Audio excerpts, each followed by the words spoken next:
Shalom mes frères et sœurs dans le Seigneur, que la gloire et l'honneur reviennent à notre Seigneur Jésus-Christ en ce 14 février 2021. Beaucoup de gens aujourd'hui sont en train de fêter la fête des amoureux. Mais nous fêtons la mort et la résurrection de Jésus-Christ et nous attendons son retour. La Bible dit, il n'y a de saint que Dieu. Il n'y a que Dieu qui est saint. Dans le ciel, sur la terre, sous la mer, il n'y a que Dieu qui est saint. Même les anges ne sont pas saints, parce que nous connaissons un ange de lumière qui a désobéi à Dieu et qui a été chassé du ciel. Nous le connaissons tous. Ça veut dire que même les anges ne sont pas parfaits. Il n'y a que de saints. C'est Jésus-Christ, le Fils de Dieu. J'aimerais par cette occasion répondre à la doléance d'une sœur qui m'a écrit. Mais avant que je ne puisse répondre à cette doléance, j'aimerais vous faire un partage de ce que le Seigneur m'a montré cette nuit. Dans la nuit du 13 au 14 février 2021. Il m'a montré un groupe de chants. C'est un groupe de chants chrétiens. Il y a un pianiste, des guitaristes, ainsi de suite. Et quand le Seigneur me les a montrés, je pouvais voir que leurs instruments étaient pleins de poussière. Les instruments musicaux qu'ils utilisent étaient pleins de poussière. Ça veut dire que il n'y avait pas la présence de Dieu déjà. C'est comme si les instruments n'étaient pas sanctifiés. Non seulement ça, l'endroit dans lequel ils étaient en train de faire leur répétition, l'endroit était sale. Et le Seigneur me demandait qu'il fallait qu'il mette de l'ordre dans cet endroit. Il fallait qu'il nettoie cet endroit. J'aimerais dire à tous mes frères, à toutes mes sœurs, qu'il est écrit dans le livre de Romains au chapitre 8, plus précisément au verset 9. Romains 8, verset 9 dit, « Si quelqu'un n'a pas l'esprit de Christ, il ne lui appartient pas. » Si quelqu'un n'a pas l'esprit de Christ, il ne lui appartient pas. Et toujours dans Romains 8, au verset 14, il est écrit, car tous ceux qui sont conduits par l'Esprit de Dieu sont fils de Dieu. Celui qui est conduit par l'Esprit de Dieu est fils de Dieu. Et celui qui n'a pas l'Esprit de Dieu n'appartient pas à Dieu. Tu es peut-être dans un département à l'église, tu sers le Seigneur à l'église, mais si ta relation avec le Seigneur n'est pas à son banc fixe, si tu ne vis pas dans l'obéissance, si tu ne vis pas dans la crainte de l'Éternel, tout ce que tu le fais en vain. Car la Bible dit, aucun injuste n'héritera le royaume des cieux. Tu es chantre à l'église, mais si tu vis dans le péché, si tu vis dans la désobéissance, le Seigneur n'agrée même pas tes louanges, parce que j'ai vu que les instruments étaient pleins de poussière. J'ai vu de la saleté dans cet endroit où on chante pour la gloire de Jésus. Ça veut dire que Jésus n'est même pas là. Lorsqu'il crie Jésus, les louanges ne montent pas au ciel parce que l'endroit, l'atmosphère, les cœurs des gens vivent dans le péché. La Bible dit, la prière du juste a une grande efficacité. Mais la prière du pécheur est une abomination pour l'Éternel. Quand tu vis dans le péché, et que tu fais des louanges à Dieu, il ne les agrée pas. Parce que ce sont des louanges sales. Il est écrit dans la Bible, sans la sanctification et la paix avec tous, nous ne verrons pas le Seigneur. Sans la sanctification. Si nous ne vivons pas dans la sanctification, si nous ne vivons pas dans l'obéissance, quel que soit tout le tapage qu'on va faire autour de nous, nous allons chanter, nous avons de belles voix, il y aura des belles mélodies, il y aura des beaux cantiques, les gens vont danser, vont acclamer. Mais le Seigneur ne va pas agréer ces choses-là. parce que nous n'avons pas l'Esprit de Dieu en nous, parce que nous ne sommes pas conduits par l'Esprit de Dieu. J'exhorte à toutes les personnes qui me suivent et qui ont la foi et qui ont la certitude que ce que je dis est exact. Conformément à Romains 8, nous devons marcher dans l'obéissance. Tout un groupe de chantres, tous dans les ténèbres, alors qu'ils chantent pour Dieu, alors que les hommes l'acclament, les hommes les acclament, ils ont du succès, mais le Seigneur n'agrée pas leur louange. Le Seigneur ne valide pas leur travail parce qu'ils vivent dans l'obéissance du diable. Ils vivent dans l'obéissance de l'ennemi. Ils obéissent à l'ennemi. Ils n'obéissent pas au Seigneur. Ils ne craignent pas l'Éternel. Ce n'est pas le service que tu fais à l'église qui va te qualifier pour le ciel. Ce n'est pas tes prédications. Ce n'est pas ta belle chanson. Ce ne sont pas tes inspirations. Ce n'est pas parce que tu as fait danser des foules au nom de Jésus. Il est écrit dans la Bible. En ce jour-là, plusieurs diront, Seigneur, Seigneur, n'avons-nous pas fait des miracles en ton nom?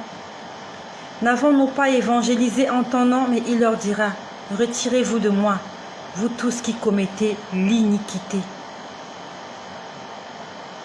Tu travailles pour le Seigneur, tu dois t'éloigner de l'iniquité. Tu dois éloigner ta bouche, tu dois éloigner ton cœur, tu dois éloigner tes yeux, tu dois éloigner tes oreilles, tu dois éloigner tes pensées de l'iniquité. Tout un groupe de chantres chrétiens, et je vous parle sous le contrôle du Seigneur, je ne vais pas vous dire des choses que j'ai imaginées, je vous dis des choses que j'ai vues cette nuit. Un groupe de chantres, les instruments étaient pleins de poussière, c'était sale. L'endroit là où ils répétaient était sale. Il y avait la pagaille, mais ils chantaient pour Jésus. Toi qui es chantre, toi qui es enfant de Dieu, toi qui es prophète, prophétesse, toi qui es diacre, diaconesse, toi qui es du protocole, toi qui es du service de l'entretien, toi qui es pasteur, toi qui es bishop, toi qui es pastorette, toi qui es bichopette. C'est comme vous le voulez. Si nous ne vivons pas dans la sanctification, tout ce que nous faisons n'est pas agréé par le Seigneur. C'était juste une parenthèse, afin d'exhorter mes frères et mes sœurs à marcher dans l'obéissance. Sinon, on aura chanté à l'église pour rien. On aura crié pour rien. On sera allé aux répétitions pour rien. En fait, on aura perdu notre temps à l'église. On aura servi Dieu pour rien. Parce que nous ne l'avons pas fait avec l'obéissance. Nous avons été obéissants au service, mais pas obéissants au commandement. Soyons obéissants dans le service et soyons aussi obéissants au commandement du Seigneur. C'est le Seigneur qui me demande de parler à ses enfants. Non seulement à vous, mais à moi aussi. Nous aurons un jour des comptes à rendre au Seigneur Jésus-Christ pour la façon dont nous nous sommes comportés dans notre corps sur cette terre. Il est réservé aux hommes de mourir une seule fois, après quoi vient le jugement. Hébreux chapitre 9, verset 27. J'aimerais parler à mon frère, que le nom me revienne, Jérémia. Mon frère Jérémia, il y a un cantique pour toi. Le cantique pour toi, mon frère Jérémia. Je veux me réjouir dans le Dieu de mon salut, en Jésus mon roi. Il rend mes pieds semblables à ceux des biches, il me fait marcher. Voilà ton cantique, mon frère Jérémia. Le Seigneur veut que tu te réjouisses dans sa présence. Car c'est lui qui te fait marcher. Il te donne des pieds de biche et tu cours comme une biche. Tu peux échapper au lion, tu peux échapper au léopard parce que tu prends l'élan de la biche. Que cela soit ton partage à mon frère Jérémia et aussi à toutes les personnes qui me suivent. Au nom de Jésus. J'aimerais parler à ma sœur qui m'a écrit hier. Ma sœur, je ne sais pas ce qui se passe avec toi. Ma sœur Bobette, ton message a encore disparu. Je ne sais vraiment pas ce qui se passe avec toi. Hier, j'ai lu ton message. Tu m'as envoyé ton numéro WhatsApp. Quand j'ai vu ton numéro, je t'ai répondu. Et quand j'ai voulu revenir sur le message pour t'appeler tout à l'heure, ton message a disparu. Le malin s'est levé, ma sœur. Je ne sais pas comment je vais faire. Je ne sais pas. Je ne sais pas pourquoi est-ce que tes messages sont en train de disparaître.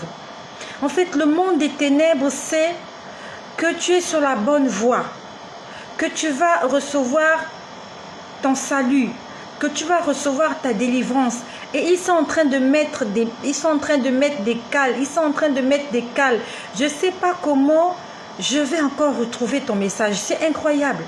Je peux lire tous les messages que les gens m'envoient. Mais toi, tes messages à toi disparaissent. Dès que je les lis, ça disparaît. J'ai perdu ton numéro WhatsApp. Alors que tu me l'as donné hier, je t'ai répondu. Ma sœur Bobette, je t'en supplie.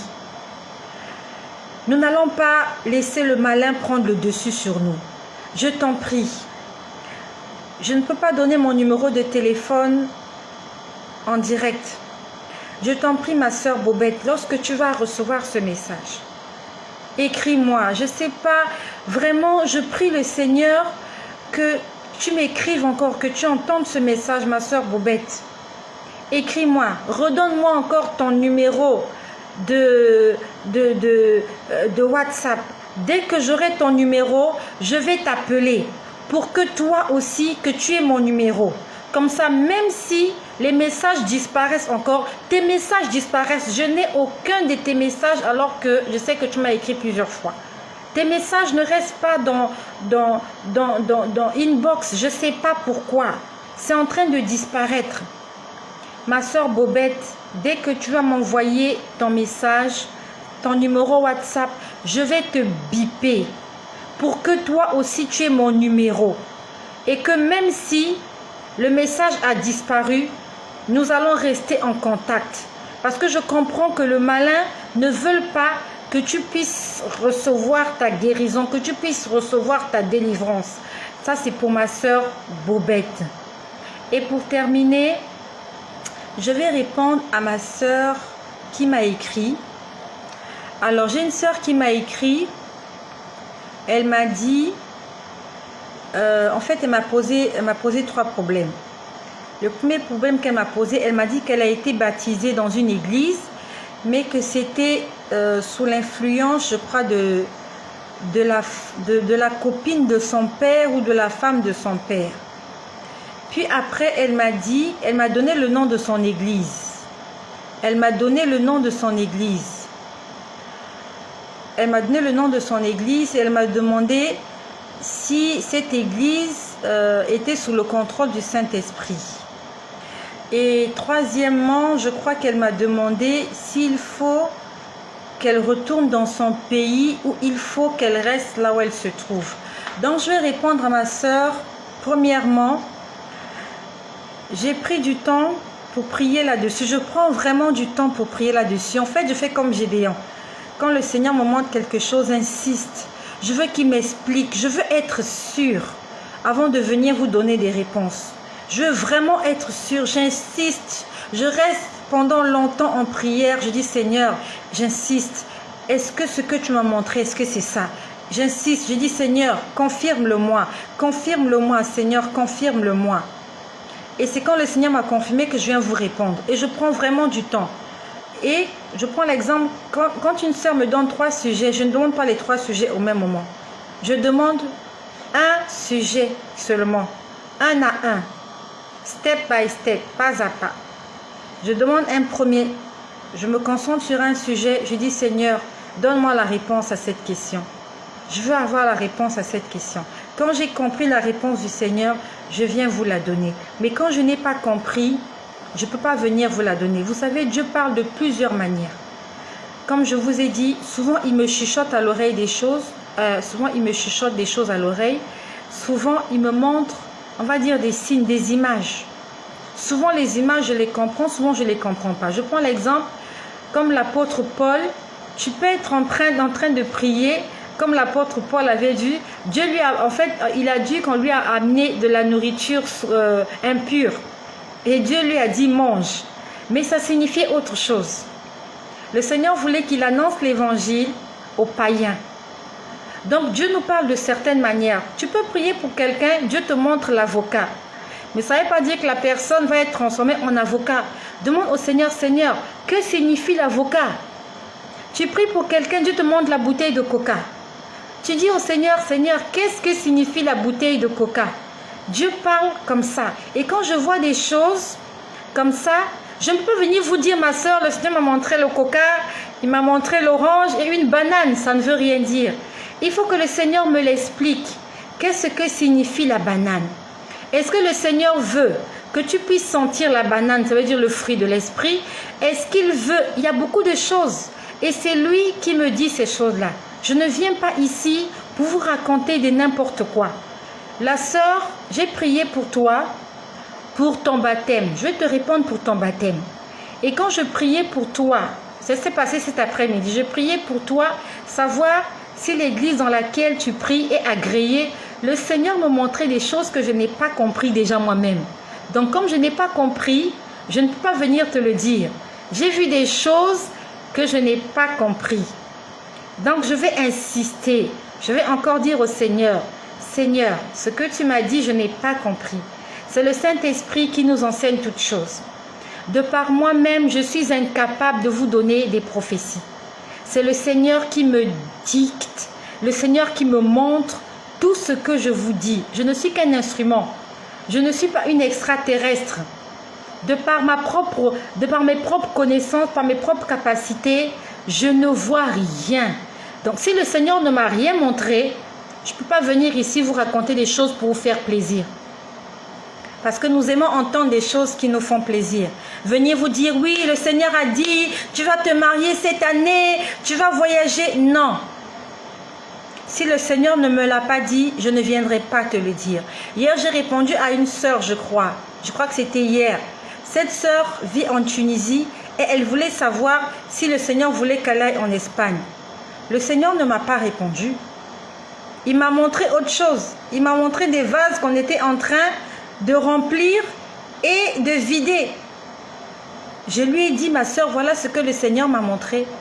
Ça peut être décourageant pour certaines personnes, mais il faut que nous puissions suivre le rythme du Seigneur. Nous devons lui obéir. Il y a plusieurs personnes qui aiment entendre de belles paroles. Que je vienne vous dire, le Seigneur a dit, tu vas te marier, ton mari sera un homme très très riche, il sera très beau. Ça peut être des mensonges. Et maudit soit celui qui parle de fausseté au nom du Seigneur. Je n'ai pas envie d'être maudite pour plaire aux gens. Je ne veux pas venir vous dire des choses qui vous font plaisir et qui sera pour moi une malédiction. Si le Seigneur ne m'a pas dit, je n'ai rien à te dire. C'est lui qui est souverain. C'est lui qui est Dieu. Si pendant que je prie pour toi, le Seigneur me fait entendre une chanson, je viendrai te chanter cette chanson. Elle signifie forcément quelque chose. Si le Seigneur me montre quelque chose que j'ai compris, je viendrai te dire, voilà ce que le Seigneur m'a montré. Et s'il m'a montré des choses que je n'ai pas comprises, comme pour cette sœur, je viendrai te dire, ma sœur, il m'a montré des choses. Moi, personnellement, je n'ai rien compris. Et comme je n'ai rien compris, laisse-moi le temps de continuer à prier. Vous savez, lorsqu'on nous parle de comment Moïse allait rencontrer le Seigneur pour lui poser les problèmes du peuple d'Israël, la Bible nous dit au départ, c'était au mont Horeb. La Bible nous dit qu'ils habitaient, ils étaient dans le désert. Il y avait la montagne. Donc, Moïse était obligé de monter, de gravir la montagne, d'aller jusqu'au sommet, là où il rencontrait Dieu, présenter les problèmes du peuple. Dieu répondait, Moïse descendait. Ça lui prenait des jours. On a dit qu'une fois, même pas une fois, 2 fois, il est monté, il a fait 40 jours. Donc, peut-être que Dieu peut me parler en 40 jours pour toi. Parce qu'il faut du temps. Monter à la montagne, aller à la montagne, se retrouver au sommet, Dieu te parle et il faut que tu retiennes. Et si tu ne retiens pas, tu dois écrire. Et tu as écrit, tu dois descendre, voir le peuple, transmettre les messages. Dieu nous parle de toutes les manières que ce soit. Et il est Dieu, il fait ce qu'il veut. Je ne sais plus exactement c'était pour quelle sœur, mais il fut un moment où ça fait pas longtemps, je priais pour une sœur. Et pendant que je priais pour elle, Dieu me montrait autre chose. Il me parlait de quelqu'un d'autre. Ça arrive souvent. Que je me mets à prier pour quelqu'un et Dieu me parle d'une autre personne.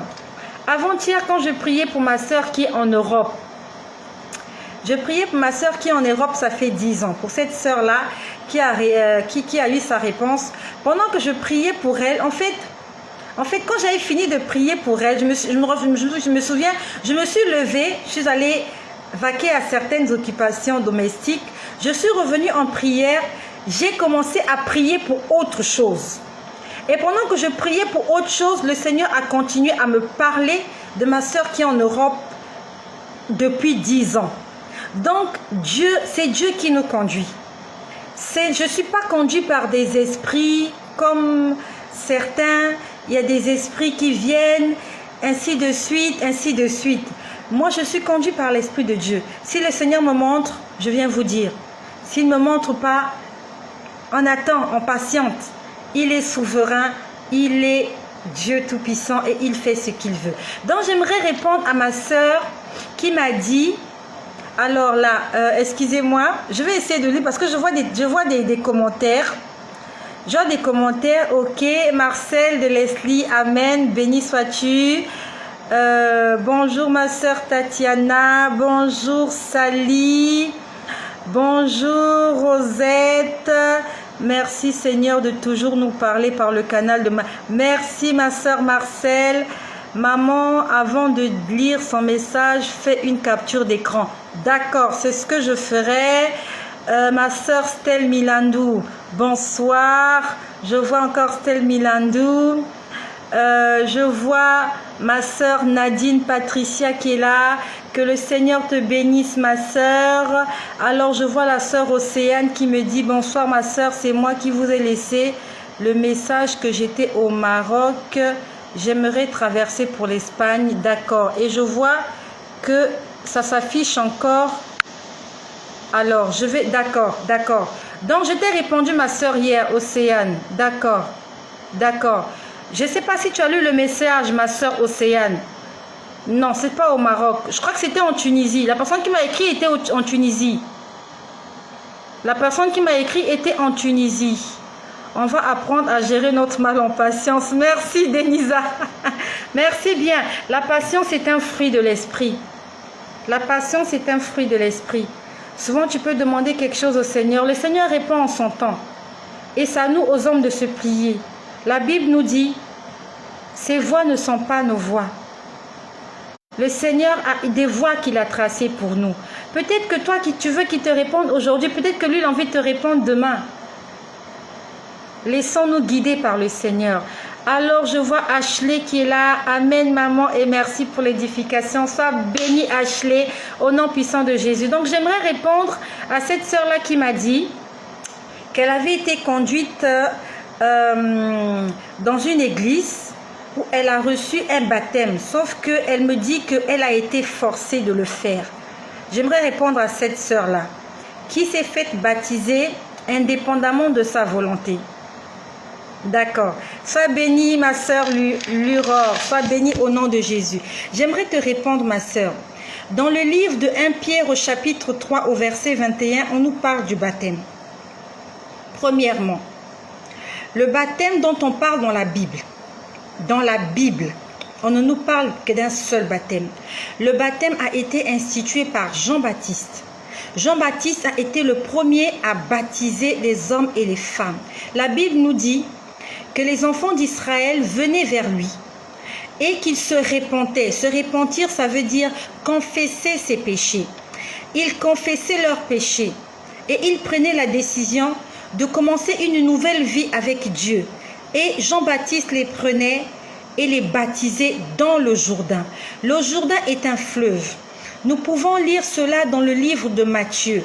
J'ai ma Bible ici. Je vais essayer de vous trouver là où on parle du baptême de Jean-Baptiste, pour que les gens puissent bien comprendre que ce que je suis en train de dire est écrit dans la Bible. Alors Jean-Baptiste, il baptisait Jésus, on le voit dans le livre de Matthieu à partir du chapitre 3.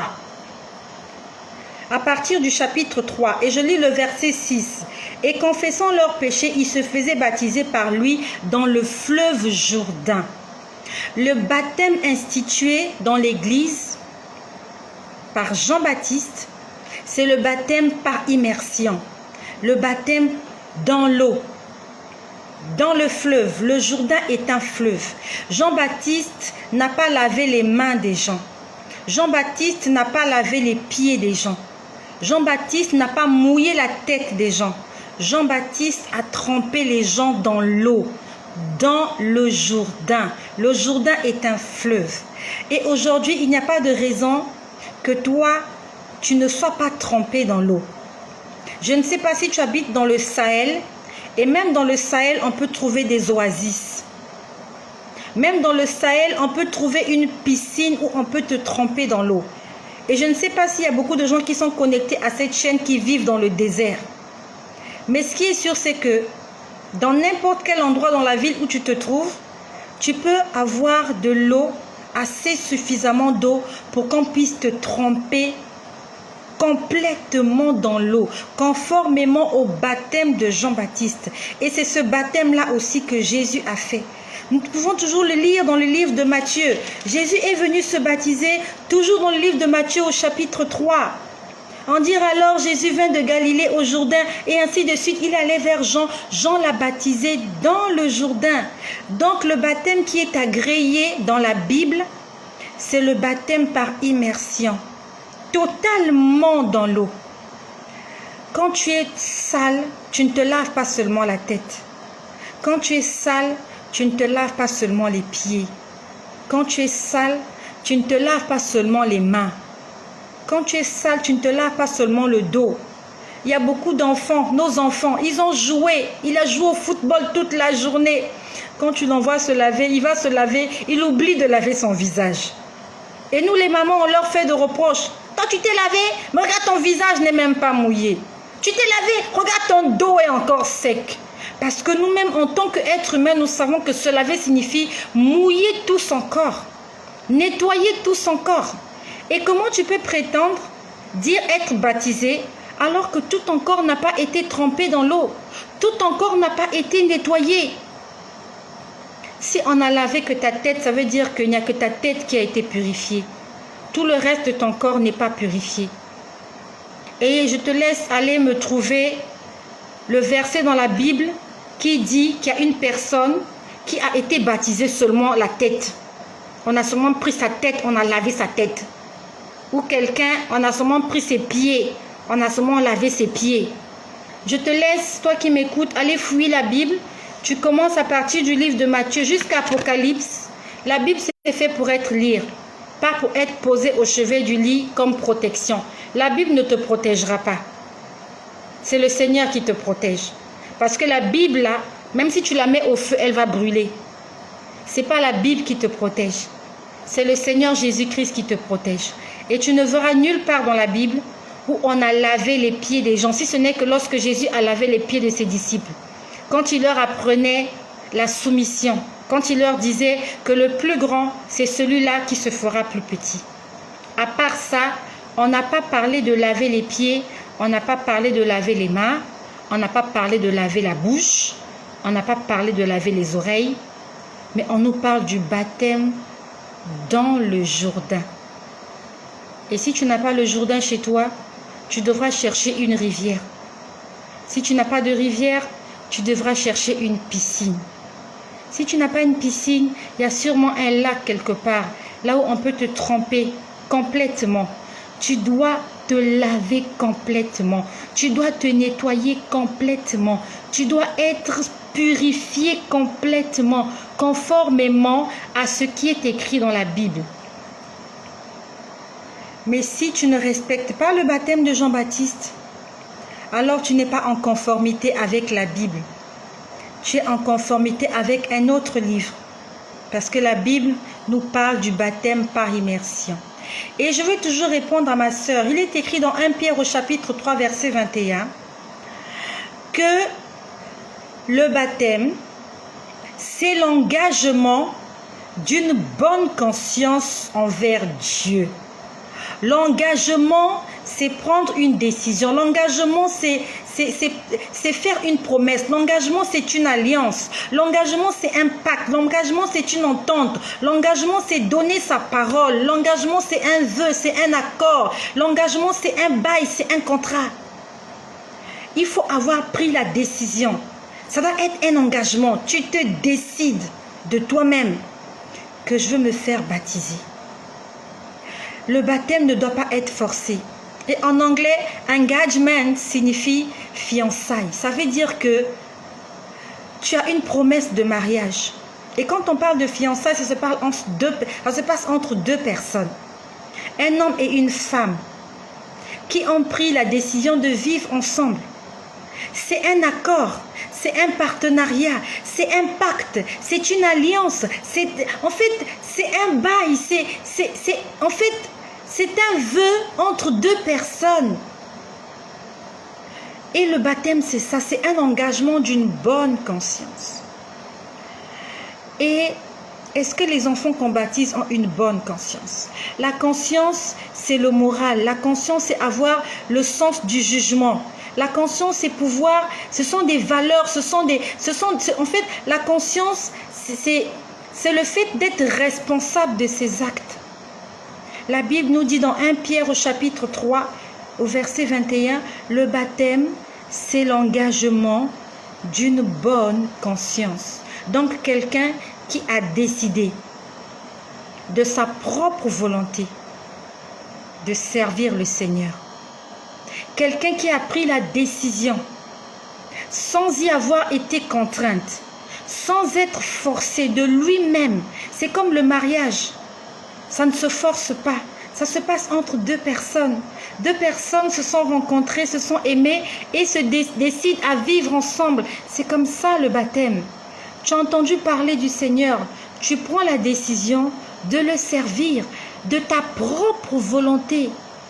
Et cette sœur-là, si cet engagement n'était pas un engagement d'une bonne conscience, si ce n'était pas de ta propre volonté que tu l'as fait, alors ce n'est pas un vrai baptême. C'est un baptême qui t'a été contraint. Tu as été forcé à le faire. Là, on ne parle pas d'un engagement. Un engagement, c'est prendre la décision et accepter les responsabilités qui accompagnent cet engagement-là. Donc toi, ma soeur qui m'a écrit, tu t'es fait baptiser dans une église, mais tu as été forcé par quelqu'un. Ce n'est pas un engagement que tu avais pris. C'était un forcing que on t'a fait faire. C'était contre ta volonté. Ça veut dire que si au fond de ton cœur, tu es consciente que ce n'est pas venu de ton cœur, il faut que tu puisses refaire. La Bible ne nous défend pas de nous baptiser une deuxième fois. Nous pouvons le faire autant de fois que nous voulons. De la même manière que nous pouvons nous confesser autant de fois que nous voulons, que nous pouvons. Tu pêches le matin, tu te confesses. Tu pêches à midi, tu te confesses. Tu pêches le soir, tu te confesses. Il n'y a pas une heure, il n'y a pas un endroit spécifique pour se confesser. Il n'y a pas une personne chez qui aller se confesser. Si tu te retrouves quelque part, il n'y a pas de pasteur, il n'y a pas de prêtre. Donc tu ne vas pas te confesser. Tu vas mourir dans le péché parce qu'il n'y a pas de prêtre, il n'y a pas de pasteur. Non, il y a un Dieu souverain qui a des oreilles, qui a des yeux, qui regarde et qui écoute. Tu as péché, tu te confesses, le Seigneur te pardonne. Si tu as fait un baptême, tu es passé par des eaux de baptême et que cela n'était pas ta conviction, alors tu peux le refaire. À ce moment-là, tu prends la décision ferme de toi-même, sans y être contrainte. Tu dis, je décide aujourd'hui de m'engager pour le Seigneur, d'entrer dans les eaux de baptême. Ça doit venir de ton cœur. La Bible nous dit, Dieu ne voit pas l'apparence, mais Dieu voit au cœur.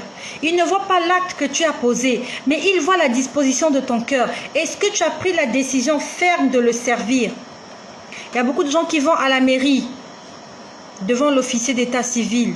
Acceptez-vous de prendre comme peu réponse? Oui, je le veux. Oui, je le veux. Mais au fond du cœur, il n'y a pas l'amour. Elle épouse ce monsieur à cause des intérêts. Le monsieur épouse la femme à cause des intérêts, à cause de sa beauté, à cause de son argent. Plusieurs personnes vont à la mairie, pas avec le cœur, mais juste l'apparence. J'ai épousé un bel homme. J'ai épousé un Européen. J'ai épousé la fille du président. J'ai épousé un gars qui il mesure 1,80 m. C'est pas lui que tu aimes, c'est sa taille que tu aimes. Est-ce que s'il était nain, tu l'aurais aimé comme ça? Est-ce que si cette femme-là était sombre, tu l'aurais aimé? Est-ce que si cet homme-là n'était pas métis, tu l'aurais aimé? Nous nous engageons dans le mensonge. Nous disons des choses au fond du cœur, nous pensons autre chose. Et les hommes et les femmes, un homme te voit dans la rue, il te dit je t'aime, tu es belle. Il veut juste te connaître sexuellement, après il va te laisser. Il ne t'aime pas. Il veut juste ce qu'il veut. Beaucoup de femmes aussi, chérie je t'aime. Nous sommes des menteuses. On a besoin de pognon. On a besoin de blé. On aime la poche des hommes. Combien de femmes aiment réellement leur mari? Est-ce que l'homme que tu as là, s'il devient fauché, s'il devient pauvre, malade, amaigri, est-ce que tu vas continuer à rester avec lui? Toi qui allais à la mairie devant l'officier d'état civil, tu as dit « Oui, je le veux » jusqu'à ce que la mort nous sépare. Combien de femmes abandonnent leur mari dès qu'ils deviennent pauvres, dès qu'ils n'ont plus de travail? Combien de femmes, combien d'hommes trompent leur femme parce qu'elle ne mettent pas au monde? Elle ne peut pas lui donner des enfants. Alors il va te chercher une rivale. Il va te chercher une coépouse. Combien d'hommes, juste parce que tu as un petit problème, il va dans la rue alors qu'il a promis fidélité. Les hommes sont des menteurs. Mais Dieu regarde le cœur. La dernière fois, pour ceux qui me suivent, je vous ai dit comment un jour à l'église, on a présenté des baptisés. C'était un dimanche. Chez nous à l'église, le service du baptême se fait le samedi. Et eux, on les avait présentés le dimanche. Ils étaient une dizaine. Et des 10, il y avait une jeune fille qui était là. Et s'était faite baptiser aussi le samedi. Le Seigneur m'a permis de voir son état spirituel. Tous les autres étaient revêtus de blanc, sauf elle. Elle n'avait aucun vêtement lié à la sanctification. Elle était comme ça, habillée en civil comme elle était. Elle avait porté, je crois, un pantalon noir. Quand je l'ai vue, je me suis dit, mais qu'est-ce qu'elle fait celle-là? Qui l'a forcée à aller se faire baptiser? En fait, elle est entrée dans les eaux de baptême, pas avec une conviction. Je ne sais pas pourquoi elle était allée se faire baptiser, mais spirituellement parlant, il ne s'est passé aucune transformation dans sa vie. Son être spirituel n'a subi aucune transformation. En fait, elle était restée une païenne. Parce que ce n'était pas l'engagement d'une bonne conscience. Tu dois aller dans les eaux de baptême avec ton cœur, avec ta conviction. Si tu fais du forcing, ça ne marche pas. La Bible dit qu'on ne se moque pas de Dieu. On ne peut pas tromper Dieu. Tu peux tromper les hommes. Oui, tu aimes cet homme. Oui, tu aimes cette femme. Vous êtes parti à la mairie. Mais Dieu regarde ton cœur. Il dit, quand tu vois ton cœur, il dit, mais elle n'aime même pas ce monsieur. Elle ne l'aime pas. Elle aime sa maison. Elle aime son argent. Elle aime sa beauté. Elle aime sa voiture. Dieu ne voit pas l'acte que tu fais. Dieu voit tes motivations. Quelles sont tes motivations? Et toi, ma soeur qui m'écoute, toi qui t'es fait baptiser sous la pression, ton baptême n'était pas un engagement d'une bonne conscience. Ton baptême était une contrainte faite par des hommes. Et je t'exhorte à refaire ton baptême. La Bible ne nous empêche pas de nous baptiser une deuxième fois. Si ton premier baptême était faux, alors tu peux le refaire. Et je sais que tu vas le refaire. Voilà, j'ai répondu à ma sœur concernant le baptême. Et je vais continuer à prier pour tous les sujets de prière que vous m'avez donnés. C'est comme je vous ai dit, je fais comme Gédéon. Je prends du temps. J'interroge le Seigneur. Quand je n'ai rien compris, je dis Seigneur, je n'ai rien compris. Il faut que tu m'expliques. Sans le Saint-Esprit, nous ne pouvons rien faire. La Bible nous dit le Saint-Esprit vous expliquera toutes choses. Il vous montrera toutes choses. C'est au Saint-Esprit de me montrer tout ce qui vous concerne. Ce n'est pas de moi-même. Je ne joue pas avec les paillettes. Je ne joue pas avec des tiges. Ou quand la tige est en croix, ça signifie ceci. Quand ça tombe en plus, non. Je suis conduite par l'Esprit du Seigneur. Soyez bénis chez vous. Soyez richement bénis chez vous. Et que le nom de Jésus soit glorifié. Toi qui as été baptisé, tu n'es pas entré dans l'eau. Je suis désolée de te dire que tu n'as pas respecté conformément les ordonnances que le Seigneur a données dans la Bible. Tu dois passer dans les eaux de baptême. Tu dois entrer entièrement dans l'eau. Que tout ton corps, que tout ton être, que toute ton âme soit purifiée. Soyez richement bénis. Je vais bénir au nom du Seigneur toutes les personnes qui se sont manifestées. Je vais lire vos noms et je vais déclarer des paroles de bénédiction pour vous. Seigneur, je te prie pour Marcel de Leslie. Je te prie pour Tatiana. Je te prie pour Sally Belogo. Je te prie pour la Rosette. Je te prie pour Marcel. Je te prie pour Stella Milandou. Je te prie pour Nadine Patricia. Je te prie pour Océane. Je te prie pour Ashley. Je te prie pour Denisa. Je te prie pour L'Aurore. Je te prie pour Océane, je te prie pour Denisa, encore Denisa, je vois encore Océane, Denisa, je te prie pour Clarisse, je te prie pour Marcel, pour Océane, Seigneur, que tu te souviennes de toutes ces personnes qui écoutent ces exhortations, que le salut en Jésus-Christ soit leur partage. Tu connais leurs difficultés. Seigneur, je te prie d'intervenir dans tout ce qu'ils entreprennent. Seigneur, je déclare que toute âme forgée contre ces personnes et toutes les personnes qui sont abonnées à cette chaîne, qui écoutent l'évangile et qui croient en ton nom, toute âme forgée contre nous soit nulle et sans effet. Et que toute langue qui se lèvera contre nous en jugement soit frappée par le feu du Saint-Esprit. Je déclare que toutes les personnes qui m'écoutent, qui me suivent, ne mourront pas, qu'elles vivront et qu'elles raconteront les œuvres de l'Éternel. Je déclare que toutes les personnes qui sont là, eux et leurs familles, ils serviront le Seigneur. Soyez bénis chez vous, marchant dans l'obéissance et dans la crainte du Seigneur, au nom puissant de Jésus.